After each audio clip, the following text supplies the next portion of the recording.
do you negotiate the best photography rate?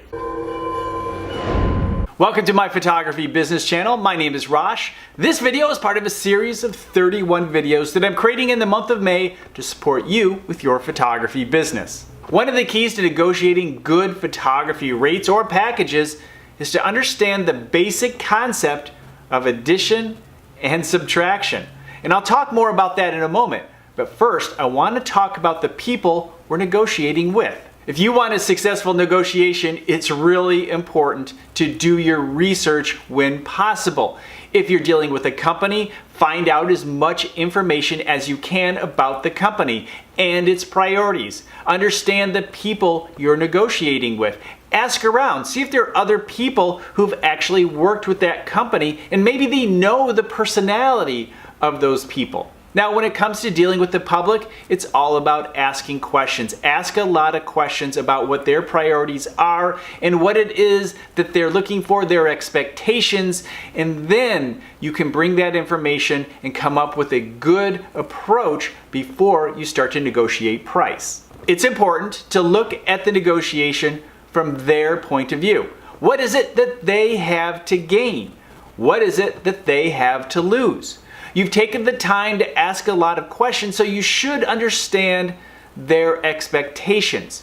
Now you need to think about alternatives, different ways to approach the negotiations, because you don't know how it's going to play out. So you need to think about the different scenarios and also think about different things that you can add and subtract from negotiations as you move forward. Rank and order what you think their priorities are. Now, this is just a guess, but sometimes your experience or doing a little bit of research will give you an idea of what it is they ultimately want out of this negotiation. Now, sometimes you just receive an email or a phone call. We'll address that in a moment. But a lot of times we are prepared before we make our presentation. So not only do we need to rank what it is we think they want out of the negotiation, we need to understand what it is we want. We also need to understand at what point we're willing to walk away. It's okay to start a negotiation asking for exactly what you want and sharing the expectations that you hope to come out of these negotiations. One thing I like to do is wait for the other person to make an offer. At least that way I know what their expectations are, the direction they are coming from. And then I can think about the offer and counter with something that may form a good win-win. It is certainly key in negotiations to not be in a hurry, because people can sense that. And if you are in a hurry, you will make quick judgments. You need to listen and you need to think things through. When you hear an offer, don't immediately reply. Think about it, think it through. Again, don't be in a hurry, don't rush to judgment.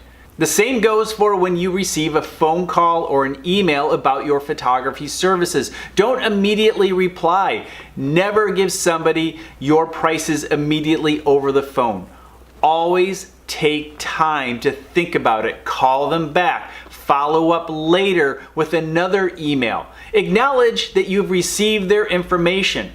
But take the time to think about the questions you might want to ask so you can more properly price your photography rate. When people ask for adjustments in your rate, you have to sit back and think about the fact that they obviously don't see the value at your current rate. So you have two options. One is to add and the other is to subtract. Let's say you have a standard wedding package. One thing you could do is add another album or more time or another session for the exact same rate. If somebody wants a lower rate, well, then you can take away. You can take away time. Maybe you normally spend 10 hours at a wedding. Well, you could say, well, for this package at a lower rate, I can be there for 8. And you can do this with any type of photography. Add or subtract, but never keep it the same whenever someone asks you for an adjustment. The key to a good win-win negotiation is that both parties feel like that they have won in some way. They got something out of the negotiation, but also gave something to make it happen.